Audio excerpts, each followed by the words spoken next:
অন্তর্বর্তীকালীন সরকারের রাষ্ট্র পরিচালনার পর বর্তমানে সবচেয়ে বড় আলোচনার কেন্দ্রবিন্দু হল রাষ্ট্র সংস্কার এবং নির্বাচন কবে হবে। যদিও সরকারের পক্ষ থেকে এই প্রশ্নের সরাসরি উত্তর পাওয়া যায়নি, তবে রাজনৈতিক দলগুলো নিজেদের পরিকল্পনা নিয়ে এখনও থেমে নেই। নির্বাচনের জন্য উপযুক্ত পরিবেশ তৈরি করতে আমরা তাদেরকে সেই সময়টি অবশ্যই দিয়েছি। আগামী নির্বাচনে বিএনপি এককভাবে সরকার গঠন করবে না, বরং তারা জাতীয় সরকার গঠনের লক্ষ্যে কাজ করছে।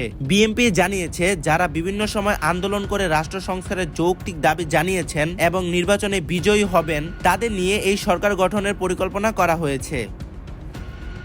এদিকে আওয়ামী লীগ এই জোটে নেই, তবে বিএনপির মহাসচিব মির্জা ফখরুল ইসলাম আলমগীর ইঙ্গিত দিয়েছেন আওয়ামী লীগকে বিরোধী দলের ভূমিকা পালন করতে হতে পারে। তিনি এক গণমাধ্যমের সাক্ষাৎকারে এ কথা উল্লেখ করেন, যেখানে জামায়াত নিয়ে তার মন্তব্যে কোনো আলাদা ভাবনা দেখা যায়নি।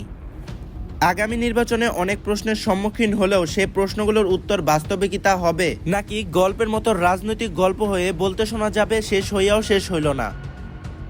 সৌরভ হোসেন, পাতাবাহার টিভি।